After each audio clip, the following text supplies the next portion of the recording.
Bonsoir, chers téléspectateurs de la télévision rwandaise. Nous sommes très heureux de vous retrouver pour Majuscule Propos. Ce soir, nous revenons sur les défis sécuritaires en Afrique. Et aujourd'hui, nous allons voir de près aujourd'hui le cas du Rwanda dans les différentes missions de maintien de la paix en Afrique et surtout quels sont les défis sur ce chemin. Également qui parle défis, parle également réalisation et surtout le pourquoi du comment de ces missions. Avec nous ce soir dans notre studio, nous sommes avec Albert Rudatsimburwa. Il est journaliste, analyste politique, mais moi je préfère ce soir qu'il porte le chapeau ou la casquette d'analyste politique. Bonsoir Albert. Bonsoir Heidi. Et surtout très heureux d'être avec vous ce soir. Merci de me réinviter. D'accord. En tout cas, c'est pour la énième fois que nous sommes avec Albert Rudatsimburwa. Mais grâce à la magie de la technologie, nous serons également rejoints, puisque nous parlons des missions de maintien de la paix et le cas du Rwanda. Nous allons être rejoints par Nyiri Ngabo Gatete, qui est notre confrère. Il est blogueur. Il est surtout très connu pour être très actif sur les réseaux sociaux. Il est blogueur et surtout avocat, mais c'est dans le cadre du blogueur qu'il est sur place à Cabo Delgado. Il est donc à Cabo Delgado au Mozambique. Bonsoir Gatete. Bonsoir. Voilà, avec nous également est Monsieur Gazam Betty. Il est de nationalité centrafricaine, mais il nous rejoint depuis N'Djamena au Tchad. Bonsoir Betty. Bonsoir. Voilà, merci d'être avec nous. Vous êtes ancien diplomate centrafricain et également expert en communication. Oui, tout à fait. C'est un plaisir pour moi d'être avec vous. Tout le plaisir est pour nous. D'abord, l'intitulé de l'émission, c'est les défis sécuritaires en Afrique. Avant de nous focaliser sur les cas de la Centrafrique et du Mozambique, Albert, aujourd'hui, au XXIe siècle, on parle des défis sécuritaires en Afrique. Est-ce que ça devrait être un siècle de parler des défis sécuritaires, au lieu de parler peut-être d'autres défis ou les autres, en tout cas les maux auxquels les autres font face. On a la pandémie Covid-19, mais aujourd'hui nous parlons des défis sécuritaires. Je crois que de toute façon, les défis sécuritaires, ce n'est pas seulement en Afrique dont on parle de défis sécuritaires. C'est quelque chose qui, depuis la fin de la guerre froide, en fait, voilà, ça a ouvert d'autres portes, parce que voilà, d'autres lignes de front. Il ne faut pas oublier que le 11 septembre, aux États-Unis,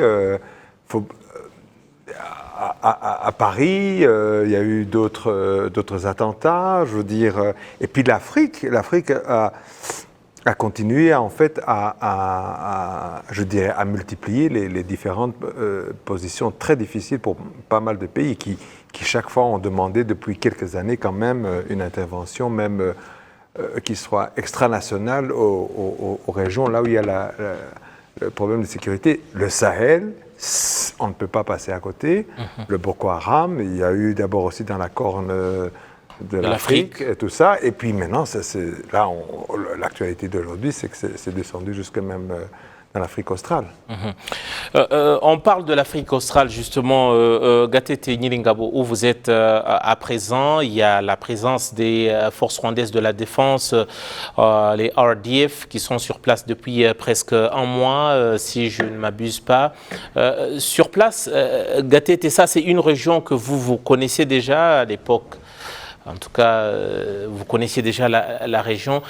Est-ce qu'on ne parle pas des rebelles ou de rébellions, on parle des terroristes? C'est quand même un mot qui n'est pas choisi au hasard. Est-ce que c'est une des régions d'Afrique où on voyait, où cette population que vous avez déjà côtoyée sur place, voyait le terrorisme élire domicile? Alors, donc, précision que la mission de l'armée rwandaise, les deux sont dans cette pour ramener la paix. Donc, première précision. Deuxième précision, pourquoi est-ce qu'on parle des terroristes et pas des rebelles? Les rebelles, ils ont une mission précise, connue de tous. Ils ont soit envie de changer de régime, d'arriver au pouvoir, de prendre le pouvoir, avec des revendications claires. Ils se rebellent contre quelque chose. Tandis qu'ici, ce que nous avons, c'est un groupe terroriste qui se revendique tout seul islamiste. Donc, ils prennent des sobriquets d'ailleurs. Donc, il s'appelle Al-Shabaab, qui est un sobriquet d'un groupe terroriste de la Somalie. Il se revendique ISIS, il se revendique, etc. Toutes sortes de groupes islamistes, etc. Donc, mais le groupe n'a pas de revendication claire, ne demande rien. En fait, quand aujourd'hui l'armée rwandaise entre dans Muchimbwa de Praia, qu'est-ce qu'ils trouvent? Ils ne trouvent aucun citoyen, aucun habitant, tout le monde a fui. Il n'y a que les rebelles qui étaient là, et quand ils étaient là, ils trouvent des infrastructures détruites, des camions d'essence brûlés. Donc, en fait, ils pratiquent pratiquement... C'est pour ça qu'on les appelle des terroristes. Ils tuent tout le monde sur leur chemin, ils brûlent tout, ils détruisent tout. Donc, c'est des nihilistes total. Donc, on ne sait pas exactement ce qu'ils veulent, ce qu'on doit leur donner, etc. Donc, c'est pour ça. Et puis, ils ont des revendications, ils se prétendent islamistes, etc. Mais au fond, ils n'ont pas d'idéologie claire. Ils ne sont même pas vraiment islamistes. Ce sont des gens qui je parlais avec la population hier comment ça s'appelle, à Praia. Ils me disaient, écoute, au début, ils ont commencé, ils sont allés à la mosquée, ils sont revenus avec de djellaba. Le lendemain, ils ont troqué leur djellaba pour des tenues militaires. Le lendemain, ils ont commencé à tuer les gens. Donc, mais on n'a jamais su pourquoi, comment. Et les médias ont rapporté qu'ils avaient des revendications sociales, c'est-à-dire le manque d'emploi, de conditions de vie précaires, etc. Mais au fond, ce n'est pas ça. C'est un pays très riche. C'est un pays finalement prospère. Ici, là où l'armée rwandaise, enfin, les troupes rwandaises, c'est l'armée et la police se battent, il y a une installation de 20 milliards de dollars d'extraction de gaz, la terre est fertile, il y a la pêche. Donc en fait, ils ne devraient pas avoir des revendications. Ils n'ont pas des conditions sociales aussi précaires que dans d'autres pays qu'on voit. Donc en fait, c'est du terrorisme de base, élémentaire. Voilà, parlant du terrorisme, j'aimerais avoir votre réaction, Monsieur Gazam. Vous êtes centrafricain, je dois préciser les choses, vous êtes ancien diplomate centrafricain, et même si vous êtes aujourd'hui en N'Djamena au Tchad à présent, et quand on parle du Tchad, c'est également une région, on parle de la région du Sahel, c'est pas loin d'une situation comparable, on parle du terrorisme qui, aujourd'hui, les pays de la région n'arrivent surtout pas à démanteler, malgré tous les efforts qui sont conjugués aujourd'hui. Y a-t-il des similitudes par rapport aux revendications ou aux mouvements qu'on observe au Mozambique avec la situation dans les Sahel? Tout d'abord, je voudrais vous remercier de m'avoir invité dans cette émission, et je profite de cette occasion pour saluer mon frère, l'analyste politique, et également mon frère, le blogueur. Et avant de répondre à votre question, je voudrais bien certifier que c'est vrai que je suis centrafricain, à N'Djamena pour des raisons professionnelles. Ouais. Je serai à Bangui dans quelques jours. Vous savez, depuis 2014, nous avons eu des soldats et des policiers de l'armée rwandaise et de la police rwandaise en Centrafrique jusqu'à nos jours. Et il y en a certains qui sont tombés sur le sol centrafricain pour la restauration de la sécurité et le maintien de la paix. Donc je voudrais tout d'abord saluer la mémoire des soldats rwandais qui sont morts au combat qui sont venus aider le peuple centrafricain. Je voudrais présenter mes condoléances aux familles rwandaises éprouvées par ces pertes de vie et également exprimer toute ma reconnaissance au peuple rwandais pour le soutien qu'il apporte envers le peuple centrafricain. Vous savez, écoutez, au niveau des similitudes, je ne sais pas, vous avez dit Mozambique. Moi, je ne sais pas si vous avez voulu dire Centrafrique. Non, je parle bien. J'étais très précis par rapport au Tchad où vous êtes en ce moment, en tant qu'observateur indépendant que vous êtes, la situation, parce qu'on parle du Mozambique, on parle de mouvements terroristes. J'aimerais bien avoir un commentaire là-dessus par rapport à la similitude, par rapport à la situation. Écoutez, des similitudes, bien sûr qu'il y en a. Je ne suis pas au Tchad depuis longtemps, mais même étant en République centrafricaine, je suis un observateur de ce qui se passe dans les pays voisins et dans le monde. Nous avons, au niveau des frontières tchadiennes, nous avons également des terroristes, il faut dire ce qu'il est, qui sèment la désolation sur le chemin là où ils passent. Et clairement, leurs revendications sont voilées derrière un caractère, on va dire, social. Mais la réalité, c'est que ce sont des personnes qui veulent déstabiliser entièrement un régime en place afin de venir installer leur vision d'une certaine politique et de la direction d'un pays. Donc moi, je vois la similitude avec ce que mon frère, le blogueur, a expliqué. Maintenant, je ne peux pas aller beaucoup plus dans les détails par rapport à cette région, à ce pays, parce que je n'y vis pas. Je suis juste en visite. Je veux parler de beaucoup plus ce que je connais et dans les choses sur lesquelles je pourrais être précis. Mais par rapport à la similitude, c'est ce que je peux dire. Bien sûr, il y en a. Et au niveau des revendications, c'est toujours des revendications qui sont voilées. Or qu'en réalité, on sait que ce sont des gens qui veulent que le régime qui soit en place puisse être écrasé afin que ces personnes puissent venir installer. Il y a Albert qui aimerait rebondir là-dessus. Oui, je crois qu'il faut qu'on clarifie les choses clairement. Il y a des gens qui militent pour un changement de société. Peut-être parce qu'ils éprouvent qu'ils sont délaissés dans une certaine société, etc. Et à ce moment-là, s'ils doivent en arriver aux armes, leur cible ne peut pas être la population civile. Leur cible ne peut pas être criminelle, leur cible ne peut pas être du terrorisme. Alors on s'attaque, il faut s'attaquer à ce système, peut-être parce que c'est lui qui est peut-être aussi brutal. Et que donc, à ce moment-là, on voit une certaine justification. Mais le terrorisme, ici, il est clair. Les gens de Boko Haram, quand ils kidnappent des gens, qu'ils reprennent avec eux, des jeunes filles, quand on décapite les gens, quand aussi on veut imposer, par exemple, une foi, un régime religieux basé sur une certaine foi, soi-disant. Tout ça c'est de l'ordre du criminel, du terrorisme. Et donc, c'est un peu ce qui s'est passé, c'est ce qui s'est passé pour l'instant au Mozambique, parce que les gens, comme nous a rapporté Gatete, la population en souffre. Donc, des rebelles ne viennent pas faire souffrir une population sur place. Je veux dire, même au Rwanda, aujourd'hui, on est venu, je veux dire, après une guerre de libération. Mais le FPR, à l'époque, ne s'attaquait pas à des cibles civiles.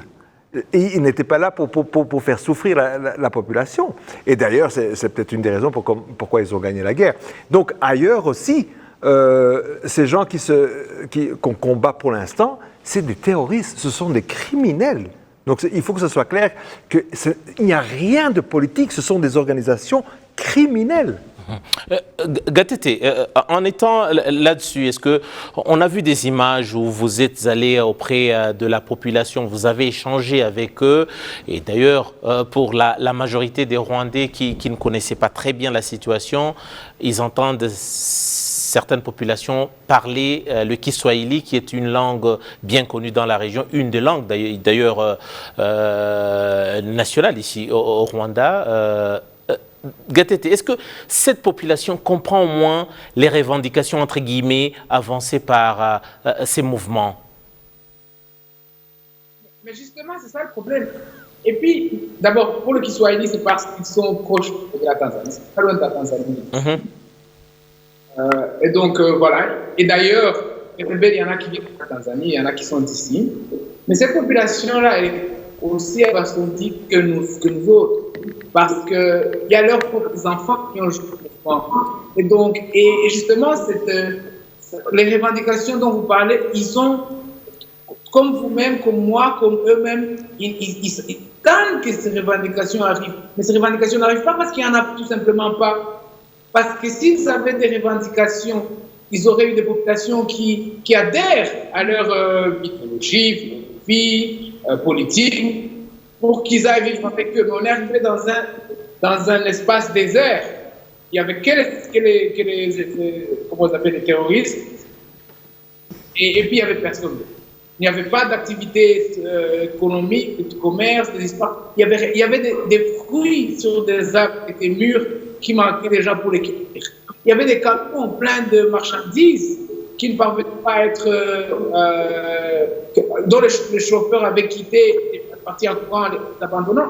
Donc en fait, ces revendications-là, il faut les choper et chercher une idée à 14 ans, mais tout simplement, il n'y en a pas. Il n'y a pas d'idéologie claire, il n'y a pas clair, même flou d'ailleurs. Il n'y a pas d'idéologie du tout, il n'y a pas de revendication du tout. C'est la terreur, c'est les tueries, c'est le pillage, c'est le kidnapping, c'est le viol. Et puis il y a beaucoup de mimétisme avec ce qui regarde. C'est ça un des avantages de l'Internet, c'est parce que les rebelles ici essayent d'imiter l'État islamique, ISIS, Al-Qaïda, décapitent des gens ici dans des rituels quasi similaires à des rituels de ces pays-là. Donc en fait, ils n'ont rien pour eux, même si leur terrorisme n'est pas original. En fait, c'est ce qui est pathétique. Même leur terrorisme en soi n'est pas original. C'est du mimétisme des actes terroristes de gauche et de droite. Et donc, ça pose un problème assez complexe, parce que on a gagné la bataille militaire de confrontation. Il reste un travail à faire pour faire une sorte de conscience, comment on dit, d'enlever la propagande, de lavage de cerveau que ces gens ont eu avec des théories simplistes, islamistes, terroristes, imputés de tuer. Vous connaissez de les réhabiliter, ça va prendre du temps. Albert, il y a quand même la présence et surtout les faits d'armes aujourd'hui qui sont en train d'être, et toutes les épithètes dithyrambiques à l'égard de l'armée rwandaise sur place. Mais c'est d'abord une mission qui n'a pas été vue de la même manière. Il y a eu quand même des voix qui se sont levées. Pourquoi le Rwanda intervient dans une région comme la SADC? Pourquoi le Rwanda prend-il le devant? Est-ce que tu avais compris au moins ces questions? Est-ce que le Rwanda a des raisons aujourd'hui, puisqu'on parle du Mozambique et même de la Centrafrique qu'on va évoquer tout à l'heure? Est-ce que le Rwanda a d'abord des raisons propres à lui de pouvoir prendre le devant dans des situations pareilles sur le continent africain? Bon. Il faut quand même distinguer les choses, parce que le Rwanda, dans ce cas-ci, non plus, n'a pas pris les devants. Il y a une demande qui vient. Du pays concerné. Concerné. Donc, je veux dire, mais la réponse du Rwanda... Elle ne s'est fait pas attendre. C'est pas qu'elle ne s'est pas fait attendre, mais la réponse a une histoire. Voilà. La réponse a une histoire parce que, en fait, aujourd'hui, l'autre question qu'on pourrait se poser, et c'est à peu près ce que tu nous fais faire dans cette émission, et ce que aussi notre frère, qui est normalement à Bangui, mais qui est en visite donc on peut en témoigner, c'est qu'il y a une histoire que, déjà depuis après 1994, une des choses que le Rwanda s'est investi à faire, c'est d'être parmi les faiseurs de paix, les forces de maintien de la paix. Donc, le Rwanda a fait ses preuves au Soudan. Là, vous parlez d'un Rwanda abandonné en 1994. Non, après, je dis après. Je dis après. C'est un Rwanda qui avait... Oui, mais je vais y arriver. Je veux dire, le Rwanda, donc justement, c'est aujourd'hui, le Mozambique vient frapper à la porte du Rwanda. C'est parce qu'au moins le Rwanda a, je dirais, un track record, comme on dit. A fait ses preuves. A fait ses preuves dans plusieurs endroits. Donc, maintenant, l'armée rwandaise a une réputation, qui restaure l'ordre, mais qu'en plus, ils font le travail comme convenu, et peut-être des extras seront dus au fait de leur code de conduite, de leur idéologie, et ça, ce que peu d'observateurs, parce que je veux dire, on vit dans une époque où les gens ne se rappellent même pas ce qui s'est passé dans le siècle précédent. Or, l'armée rwandaise, aujourd'hui, est en fait construite sur un socle qui a des racines qui ont 40 ans. Parce que les gens qui sont parmi les fondateurs, le développement et le président de la République en première ligne, ont quand même commencé de l'autre côté du comptoir, je dirais, puisqu'ils ont commencé en tant qu'un mouvement rebelle en Ouganda. Il ne faut pas oublier que la participation des jeunes Rwandais à l'époque et leur contribution ont été fatales pour le régime que le NRM combattait. C'est eux qui ont vraiment fait, qui ont été, je dirais, le cheval de bataille et le cœur même de cette histoire-là. Le fer de lance. Le fer de lance, c'est ce que je cherchais, toutes ces langues que je mélange dans le fer de lance, oui. C'est le fer de lance. Et ce sont ces mêmes qui ont continué à un certain combat. Et eux-mêmes avaient grandi dans une idéologie de libération, de solidarité, de combattre l'injustice. C'était ça qui était devant eux. Et en tant que rebelles, alors qu'ils étaient dans une armée nationale en Ouganda, ils ont quitté en bonne et due forme et ils ont commencé une propre guerre de libération du Rwanda. Quelques milliers seulement avec les moyens de bord. Gens qui n'avaient que des moyens de bord, avec des moyens limités, vont gagner une guerre contre une armée nationale qui avait des moyens illimités, qui avait été soutenue par la France avec des moyens militaires des Français, contre le Zaïre, même avec l'appui de la Belgique. Et ces quelques milliers de gens ont su non seulement défaire ces puissances-là, et arrêter même le génocide, qui était un second front. Donc, ce sont les deux. Et puis, pendant 2 ans, ils ont essayé de sécuriser le Rwanda et la région, mais un autre mal était à leur porte, parce que les génocidaires étaient réarmés en étant au Zaïre par Mobutu et les Français à l'époque. Et le Rwanda, à quelques mètres du Rwanda. À quelques mètres du Rwanda, et le Rwanda a entamé d'avaler un territoire qui est aussi grand que l'Europe des 15. 80 fois. 80 fois du Rwanda, mais pour que les gens, comme les gens sont très eurocentrés, l'Europe des 15, eh bien tout ça, ils l'ont avalé en 8 mois. Et en plus, parce qu'on a parlé beaucoup de choses, mais la façon ça s'est fait de façon nette. Et nette au point tel que ça a permis aussi de vraiment inculquer et de créer un mode de conduite, une idéologie qui est en fait comparable aux valeurs régaliennes même du pays post-94. Donc je veux dire, la façon dont ça a été mené, cette guerre, centimètre après centimètre dans le Rwanda, puis dans le Congo, etc., et puis revenir ici, eh bien ça a permis de créer cette institution au Rwanda. Aujourd'hui, on a les gens qui sont en uniforme, c'est une institution forte, régalienne, qui font que des jeunes peuvent aspirer à le devenir, parce que c'est pas comme dans d'autres pays, surtout sur ce continent-ci, où les gens, quand ils deviennent militaires ou qu'ils ont un uniforme, qui peuvent abuser de leur poste. Pas du tout. Au Rwanda, c'est tout le contraire. C'est une question d'honneur, c'est une question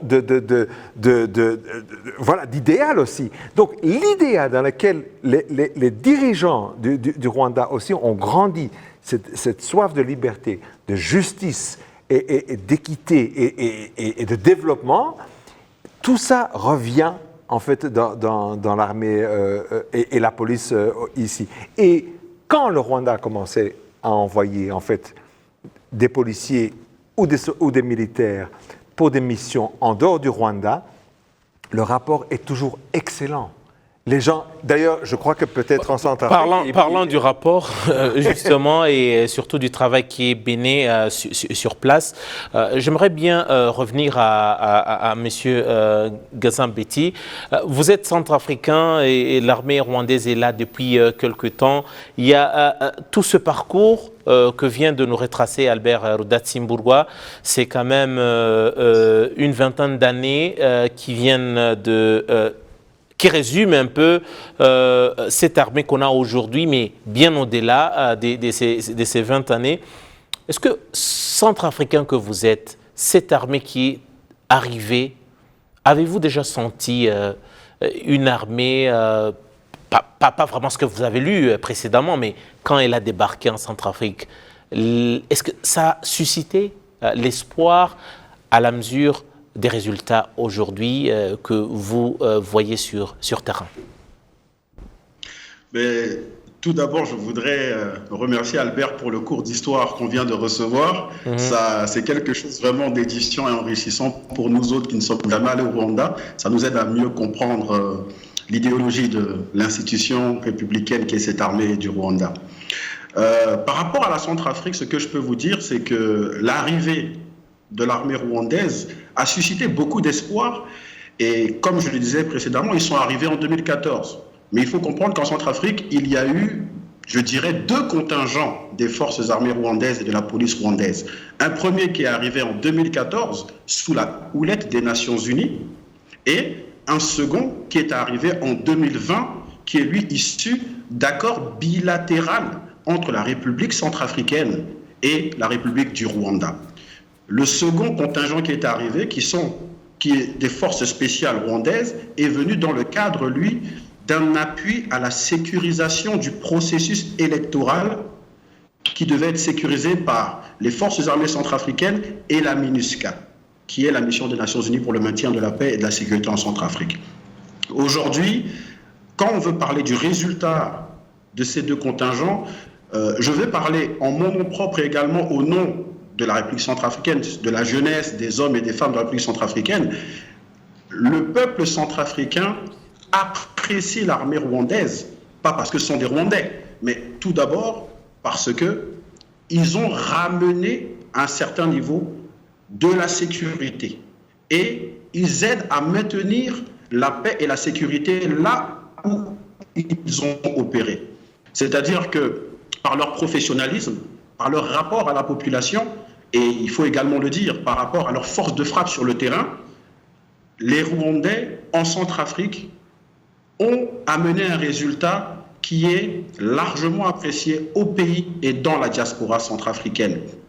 Maintenant, pour moi, ce qui est positif dans la présence rwandaise en République centrafricaine n'est pas seulement le fait qu'ils contribuent fortement à restaurer la paix et la sécurité, mais surtout le fait également qu'ils constituent un modèle, je le dirais très humblement, pour notre armée personnellement. Le frère disait tout de suite que au Rwanda, porter l'uniforme ne doit pas être synonyme et n'est pas synonyme de position de pouvoir, de supériorité et d'abus sur les populations. Mais nous, on le voit en République centrafricaine. Les soldats rwandais ont un très bon rapport avec la population. Et pas seulement des activités militaires, mais les soldats rwandais aident la population dans d'autres domaines. Je donnerai par exemple juste un exemple au niveau de l'eau potable. Vous savez très bien que dans plusieurs pays d'Afrique, notamment en République centrafricaine, l'accès à l'eau potable est un grand problème pour la population. Mais les soldats rwandais sous la houlette de la MINUSCA, eux, depuis plus d'1 an, approvisionnent la population centrafricaine en eau potable. Et ça, c'est quelque chose qui est parallèle aux actions militaires, mais qui part à la population, qui est un exemple, parce que aujourd'hui, quelqu'un comprenne quelqu'un qui doit porter les armes et aller au terrain, tirer sur des ennemis et venir de temps en temps parfois abuser de la population. Un militaire est quelqu'un de discipliné, quelqu'un qui est là pour protéger le peuple, et on le voit chez les soldats rwandais. Et ce qui est bien, c'est que même les groupes armés, comme certains les appellent, moi je préfère les appeler des terroristes par rapport à ceux qui sont en Centrafrique, parce que ce sont des réels terroristes selon leurs actes, ils craignent les soldats rwandais sur le terrain. L'armée rwandaise est redoutée par les forces négatives. L'armée rwandaise fait reculer les forces négatives. Et je crois fortement que plus cette présence va continuer dans ce sens, plus la République centrafricaine regagnera de la paix et de la sécurité qui est tant demandée par le peuple centrafricain. Justement, j'aimerais bien qu'on puisse savoir, est-ce qu'aujourd'hui, c'est vrai que le Rwanda ne se pose pas en donneur de leçons, mais quand même, l'homme et surtout l'Africain, il apprend des exemples concrets. Est-ce que vous pensez que des telles missions de maintien de la paix, on parle du Mozambique, on parle de la Centrafrique aujourd'hui, avec tous les défis qu'il y a encore, donc, et tous les embûches sur ce chemin de maintien de la paix, est-ce que ça sert de bon exemple aux autres pays africains, cette autoprise en charge, malgré tous les défis? Est-ce que je peux rajouter quelque chose? D'accord. Pour mon frère de l'autre côté.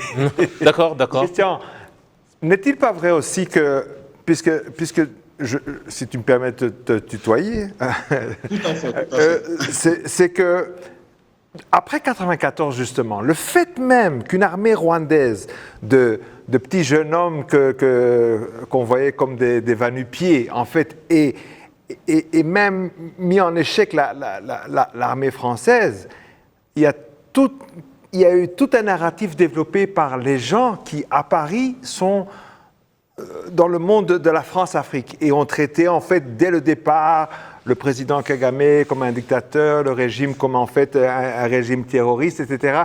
Et, en fait, décrire le Rwanda tel qu'il n'est pas.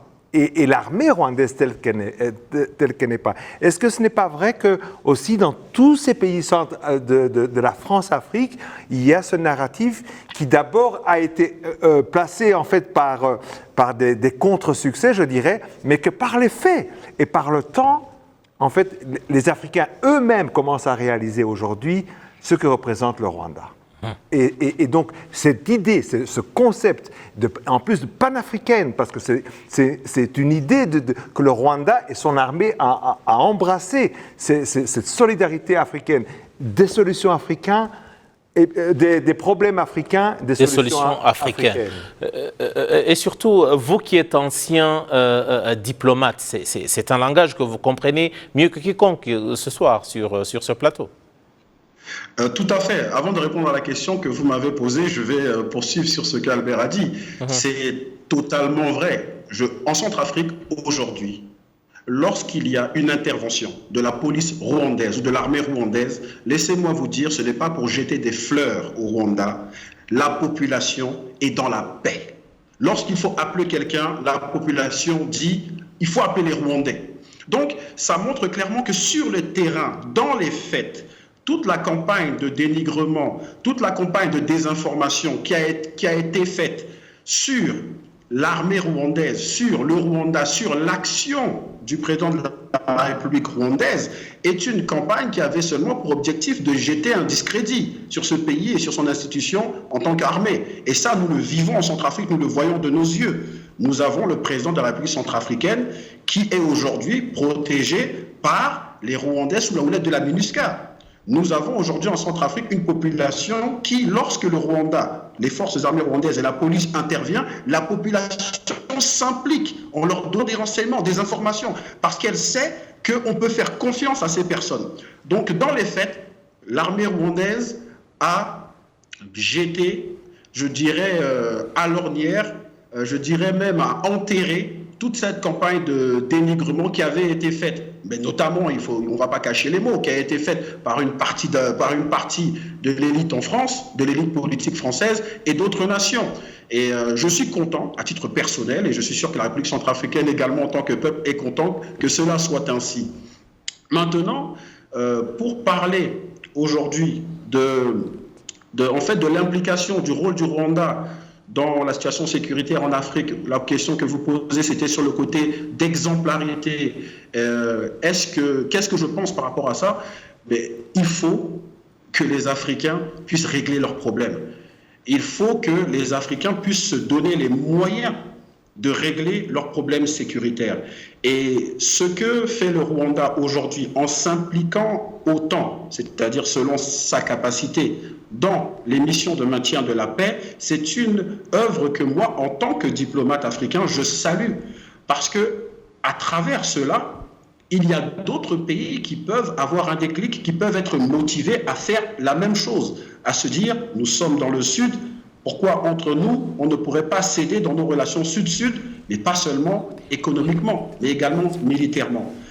Parce qu'aujourd'hui, je pense qu'il est temps que les pays africains arrêtent de faire appel à des forces armées ou sécuritaires occidentales, par exemple, pour venir les aider à se défendre dans un conflit ou même à former certains de leurs soldats. Je pense qu'en Afrique, j'ai la ferme conviction qu'en Afrique, aujourd'hui, il y a des pays qui ont une armée républicaine, disciplinée, qualifiée pour transmettre ces mêmes valeurs, ces mêmes connaissances à d'autres armées de d'autres pays. Je suis convaincu de cela.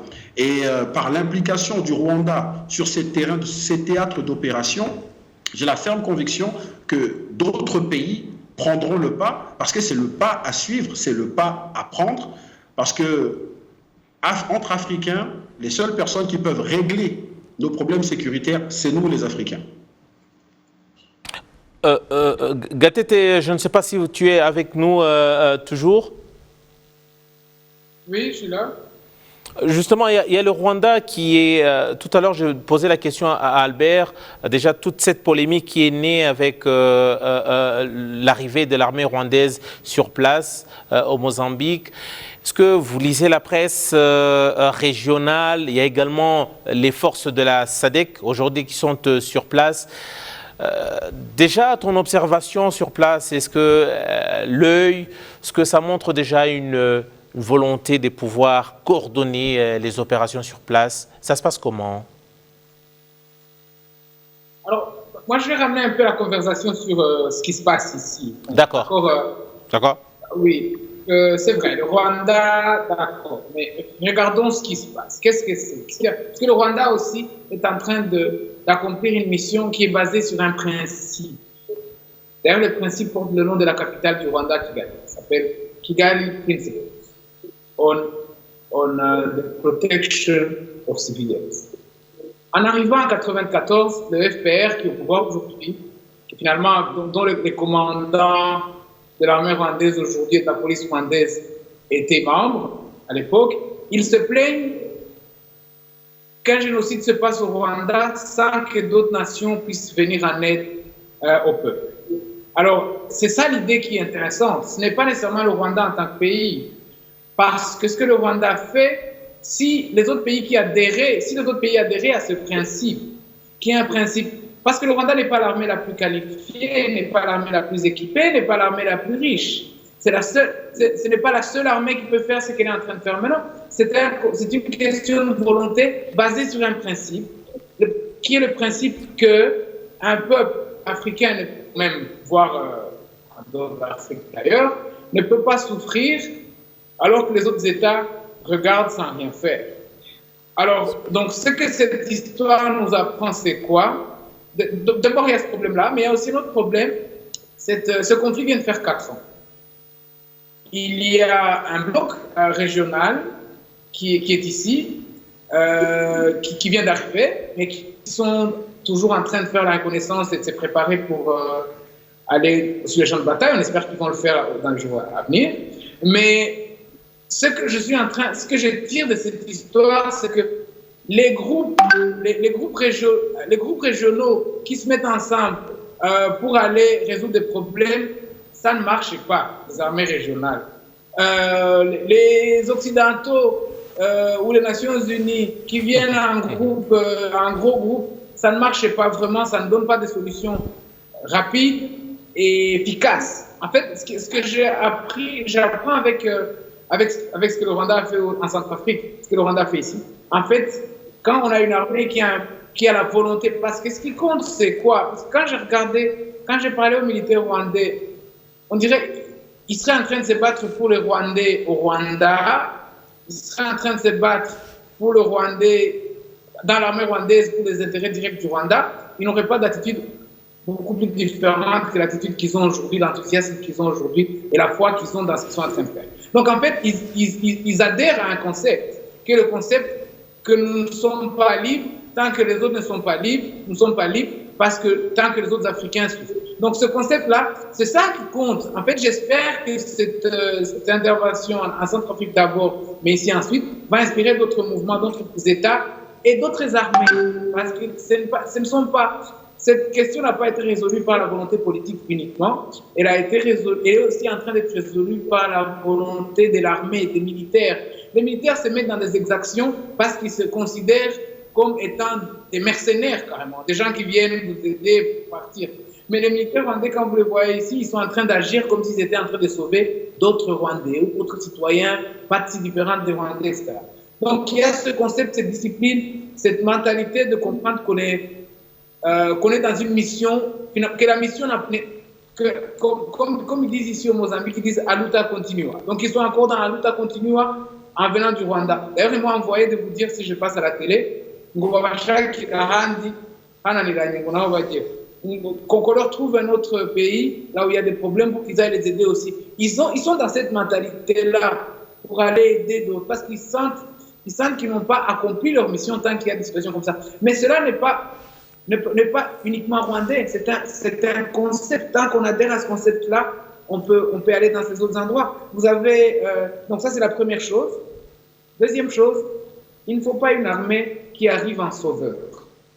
Donc vous avez des poches de conflit en Afrique, où vous avez des armées occidentales qui sont là et qui se considèrent totalement détachées du conflit, détachées des peuples, différents des peuples, qui n'adhèrent pas à la souffrance des peuples sur le terrain, qui se considèrent comme des héros parachutés, comme Rambo, pour venir résoudre la situation et repartir.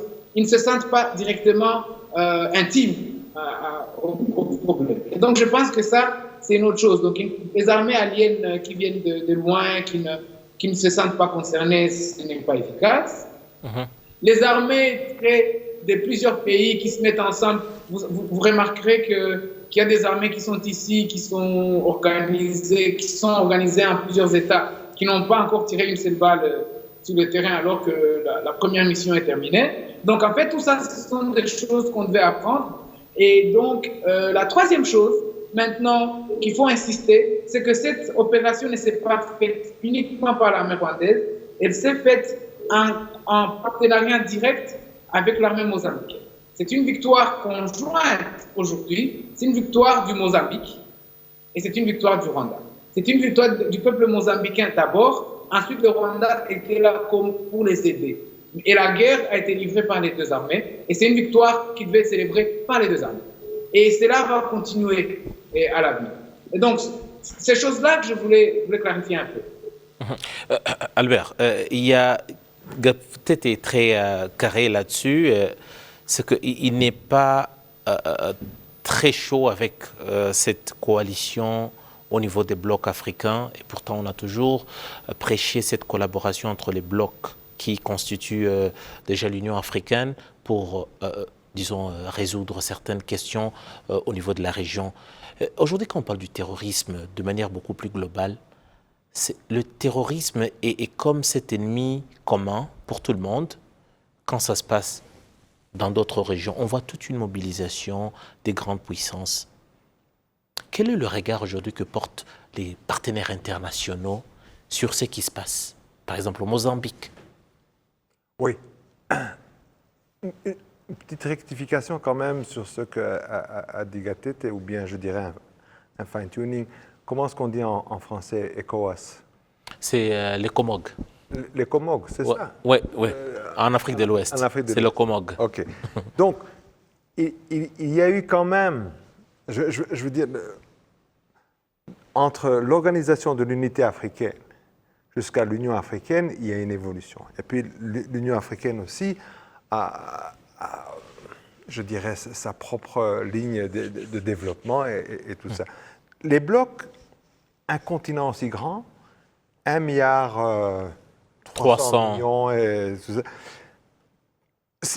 ça. Au moins, c'est une façon de pouvoir parler. Donc, le principe en soi n'est pas un problème, mais il y a eu tellement de challenges parce que dans les Comog, à une certaine époque, justement, ils ont fait des choses qu'ils devaient faire. Mais je dirais que le Nigeria, déjà, n'est plus ce qu'ils étaient avant. Parce qu'il y a 10 ans, le Nigeria était leader dans sa région. Mais aujourd'hui, par exemple, il n'y a pas très longtemps, on dépendait pratiquement du Tchad pour pouvoir même... Intervenir dans la région exact, contre le Boko Haram, et tout ça.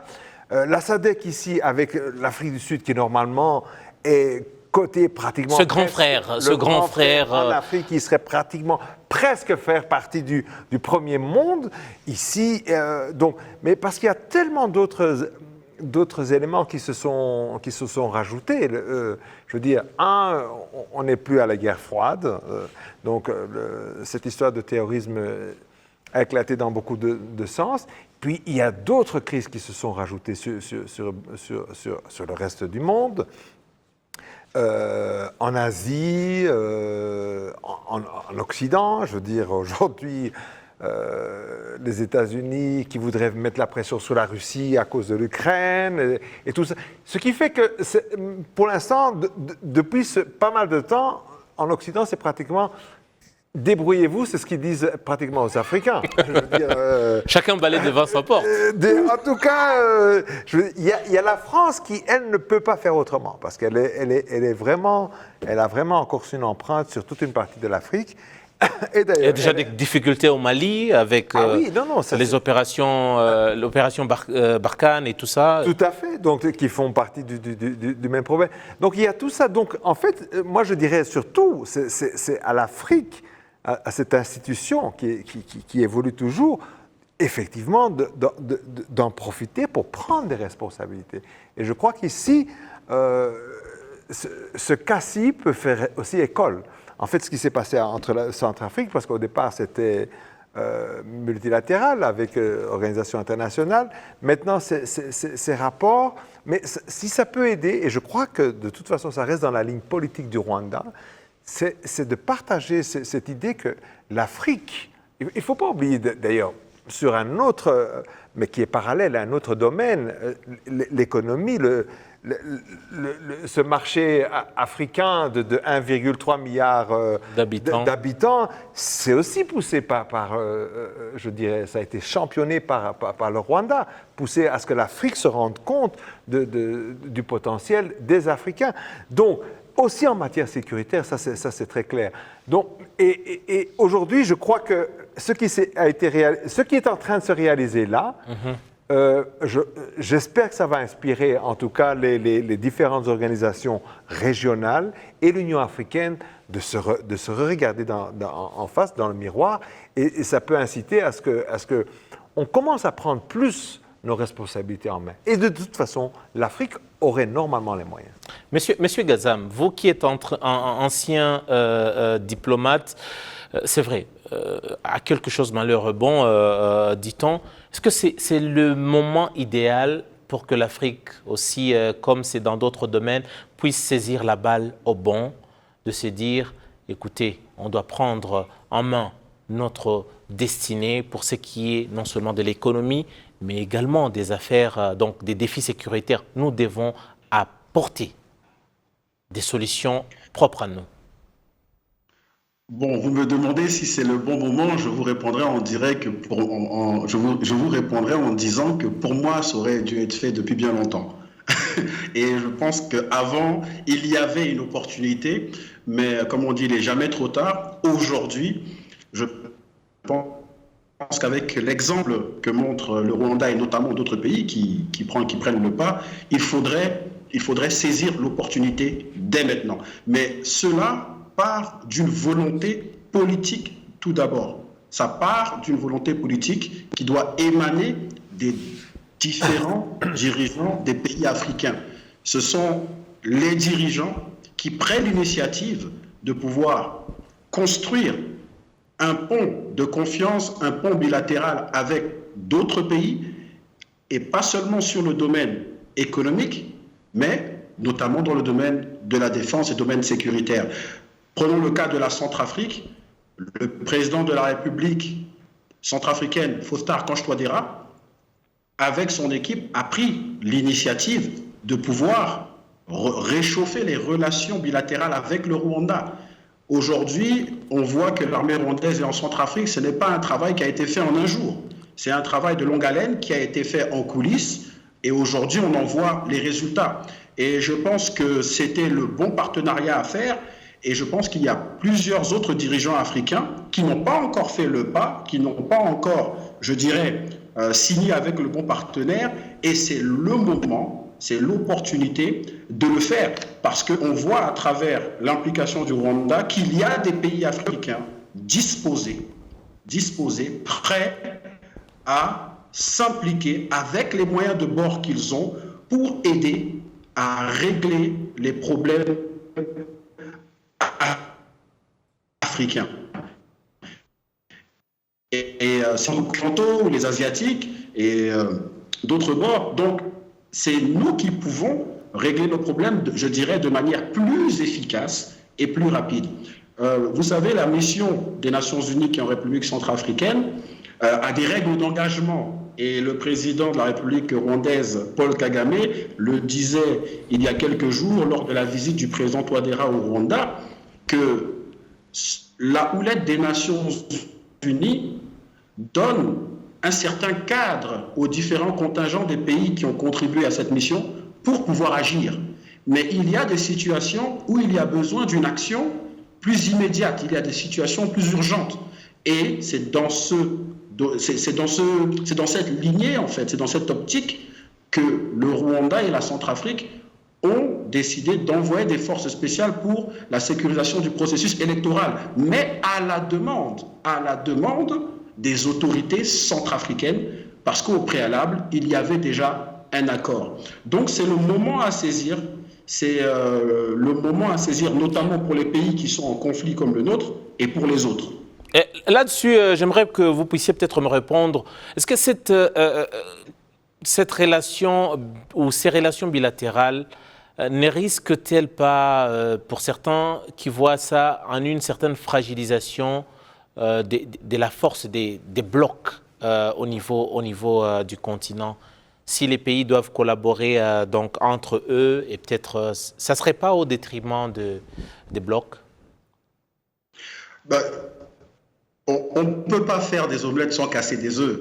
Donc, forcément, d'une certaine manière, ce sera un peu au détriment des blocs. Mais qu'est-ce qui est l'urgence? L'urgence, c'est la sécurité du peuple. Donc, comme le disait Gaté, cette idéologie des soldats rwandais d'être sur le terrain pour aider à ce que leurs frères africains vivent en paix, mais c'est ça qui doit primer.